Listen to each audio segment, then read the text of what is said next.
지금 사람들이 추모하는 방식이 나는 좀 불편해. 사람들이 애도를 하고 추모하고 이런 방식들이 나는 불편하거든. 그러니까 그게 언제부터 생긴 건지 모르겠는데 우리나라에서 뭐 옛날에는 이제 대통령이 돌아가시거나 뭐 어떤 국가장이 있을 때만 우리가 알았지, 개인이 죽고 이러는 거는 내가 들어본 적이 없거든. 그냥 고기들끼리 행사를 했지. 그리고 사건 사고가 났을 때는 그 사건 사고 수습하고 처리하고 그리고 후원금 받고 그러면서 이렇게 처리를 했지. 거기를 추모한다 그러면서 사람들이 길바닥에다가 그 영정 같은 거 뭐 만들어 놓고 뭐 꽃을 갖다 놓고 뭐 이런 적이 없었거든, 예전에. 근데 어느 날인가부터 그런 것들이 우리나라에도 들어오기 시작을 해갖고, 외국에서 시작이 됐지. 그런 게 뭐 추모 물결이 막 어쩌고 저쩌고 하는 게.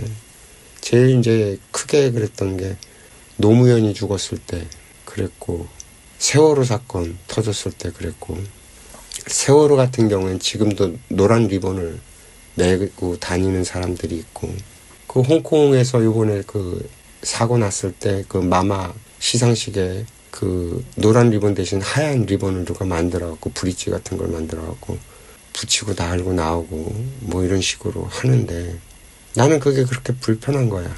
그런 것들이 보기에. 특히나 이제 요번에 이순재 선생 돌아가시고 그 연기자들이 어마무지하게 왔지. 요번에 큰 어른이 가셨으니까 뭐 그건 당연하다고 생각을 하는데, 뉴스가 그게 다 잡아먹었어. 이순재 추모로 거의 뭐 뉴스들이 다 잡아먹었어. 왜 그래야 되지? 난 그걸 잘 모르겠는 거야. 나는 이순재 선생 돌아가셨다는 얘기 듣고 대번 아이고 고생하셨네, 잘 가셨다고. 나는 대번 이러거든. 얼마나 그 노구의 몸을 끌고 참 힘들게 살았겠냐고 나는 느껴지거든. 참 쉽지 않은 세월을 그걸 꼿꼿하게, 얼마나 꼿꼿해. 그 성격이 꼬장꼬장하고. 나는 아버지 생각나더라고. 아버지도 그렇게 꼬장꼬장하고. 나는 돌아가시면서 아이고 잘됐다였어. 남들은 욕을 하겠지만 아이고 잘됐다, 아이고 고생했다. 난 그 말이 먼저 나오더라고. 아이고 고생했다, 애쓰셨습니다, 고맙습니다, 덕분에 많이 배웠습니다, 이제는 다 내려놓고 새털처럼 가볍게 헐헐 가세요. 나는 이 말이 나오는 거야. 나도 모르게 튀어나오는 말이. 나머지 부분은 우리들이 알아서 할게요. 걱정하지 마세요. 걱정도 하지 마세요. 좋은 세상 만들어서 우리들이 배운 것처럼 그렇게 다시 후배들한테 물려줄 거니까 걱정하지 마세요. 그러면서 난 좀 웃었으면 좋겠어. 거기 모인 사람들이 옛날 이순재 선생이 뭐 대바리 아빠 할 때며 그 또 시트콤 같은 거 나와갖고 정말 웃기지도 않은 그런 역할들을, 희극 같은 것들을 할 때며, 그리고 진짜 노구의 몸을 끌고 연극을 갖다 꽤 오랫동안 했었거든. 니어왕인가 그런 걸 할 때며 그 많은 대사를 애우면서 그런 것들 멋있잖아. 멋있지 않나? 그게 슬플 일인가? 그게 잘 난 모르겠는 거야. 슬플 일인가 그게 과연. 나는 그 사람의 죽음을 슬프다라고 끌고 가는 거가 좀 그래. 내가 좀 이상할 수 있어, 남들이 볼 때는. 근데 나는 갈 때 돼서 갈 사람이 갔다라고 생각하고 사는 사람이라서 그런지 몰라도, 뭐 사건 사고로 사람이 죽었을 때조차도 때가 돼서 간 거일 뿐이거든. 내가 공부한 내 입장에서 놓고 보면 일찍 가도 갈 때가 돼서 간 거지. 그러니까 자살이 참 무서운 게 그런 거거든. 사람의 수명이라는 게 이렇게 있는데 그걸 자기가 끊어 놓으려고 할 정도면 정말 엄청 독하지 않으면 그건 불가능한 일이라서. 자살로 생을 마감하는 경우, 근데 그 자살도요, 이게 내가 명이 다하지 않으면 죽어지지도 않아요. 아, 이거 참 묘한 얘기야. 자살 시도했는데 실패하는 경우도 많거든요. 죽겠다고 자살을 시도했는데 안 죽어진다니까. 우리 전번에 그 메리키즈 피플 영화 보고 나서 드라마 보고 나서 그런 죽는 거 자연사냐 아니면 뭐 선택적인 죽음이 가능하냐 안락사 같은 뭐 이런 얘기 우리 쭉 했었잖아요. 내가 죽고 싶다고 죽어지지 않는다니까. 그래서 자연에서 그렇게 받아줘서 내가 그나마 죽었다면 그 죽음조차도 받아들여진 거기 때문에 이렇게 생각을 해야 된다고 보거든. 글쎄 결국엔 이제 남은 사람들의 숙제인 거야. 사람의 죽음이라는 건 작은 일은 아니지. 간단한 일도 아니고. 인생에 있어서 두 가지 큰 일이잖아. 태어나는 거, 죽는 거. 시작과 끝 아니야. 그러니까 진짜 큰 일인 거지. 작은 일은 아닌 거지. 그리고 중간에 하나 이제 껴넣는 게 일륜지 대사라고 해서 결혼을 큰 사건으로 꼽는 건데 누굴 만나서 사느냐의 문제가 그렇게 중요한 거고 어떤 사람을 만나느냐에 따라서 그 인생이 결정이 되는 거니까 누구랑 합작을 해서 일평생 인생을 풀어갈 것이냐의 문제니까 큰일은 큰일이죠. 쉽고 간단한 문제는 아니죠. 뭐 그걸 아는 사람이 없겠지만 제대로 그게 무슨 의미인지 요즘 사람들이 아는 것 같아 보이진 않지만 어쨌든 그렇죠.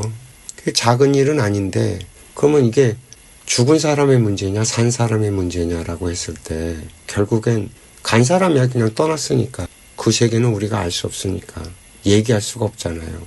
잘 갔는지 못 가고 여기 떠들고 있는지 그잖아. 근데 나는 그렇게 연결식이라든지 아니면 추모하고 애도하고 막 이러잖아요. 산 사람들이 죽은 사람을 못 보내주고 있다라는 거거든요. 그건 나는 그 현상을 그렇게 봐요.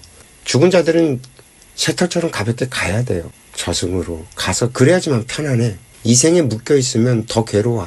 가지 못하고 붙들려 있는 게. 근데 저승으로 가지 못하고 매달려서 붙들려 있게 되는 게 누구 때문에 그러냐면 산 사람들 때문에 그런 일이 벌어지거든. 땡긴단 말이야. 사람들이 자꾸 그 사람을 기억하고 막 슬퍼하고 그러면 가다가 발목이 잡혀서 돌아와갖고 아이고 얘들아 왜 그러냐 이러지 않겠냐고. 산 놈들이 슬퍼하면 산 놈들이 그게 힘들어하면 죽은 사람이 가려다가 발목 잡힐 거 아니야. 못 가고. 나는 이순재 선생 연결식을 보면서 불현듯 그런 생각이 들었어. 사람들이 슬퍼하고 애도하고 막 이러면 되게 그걸 잘하는 것처럼 생각을 하는데 나는 그걸 보면서 저 양반 애쓰고 고생했는데 잘 가셔야 될 텐데 왜 애들이 붙들지? 후배 애들이 붙드는 거야. 한두 명이 아니야 그게.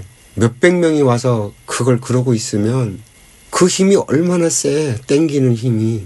난 그래서 사건 사고 났을 때도 애도를 하고 막 이러는 거 정말 반대하는 게 그런 거야. 거 가서 뭐 이렇게 꽃 놓고 아무 짝에 쓸모 없어. 그건 죽은 사람들한테 도움이 안 된다고. 오히려 그럴 힘 갖고 그 사건이 왜 일어났고 그러면 다시 어떻게 하면 다시는 이런 사건이 일어나지 않을 거고 뭐 이런 환경을 개선하는 노력을 하는 게 살아남은 자들의 숙제인 거지. 살아남은 사람들의 몫인 거지. 그걸 가서 여기저기서 그 분향소를 만들어 놓고 애도를 하고 슬퍼하고 뭐 꽃을 놓고 가고 뭐 아니 도대체 언제부터 이런 문화가 만들어진 거지? 이게 웬 미친 짓이지? 나는 이 생각을 정말 많이 하게 돼. 보면서 정말 불편하고. 합동연결식이라고 해갖고 뭐 하는 거는 좋아. 좋은데 도가 지나치다는 거야. 그리고 이게 추모 미사를 갖다가 전국 방방곡곡에서 지내. 나 참 이것도 웃긴 거야. 나는 정말 어처구니 없는 게 추모 미사를 전국 방방곡곡에서 그 성당이나 교회에서 그런 걸 하고 절도 전국 방방곡곡의 절에서 천도제 지내준다고. 도대체 니들이 걔들이랑 무슨 상관이 있다고 그런 주제 넘은 짓거리들을 하는지 난 그걸 잘 모르겠어. 그 많은 에너지를 왜 그렇게 쓰지?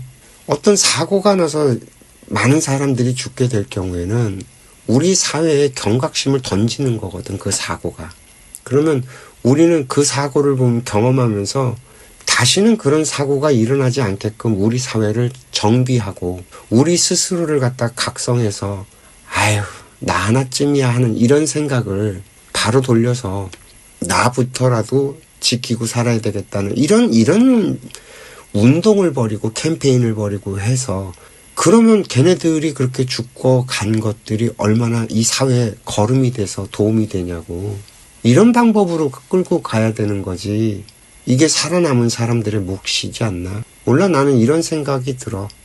요 며칠 계속 그런 것들을 보면서 아무도 그런 얘기를 하는 사람이 없어서 참 그랬어, 속으로.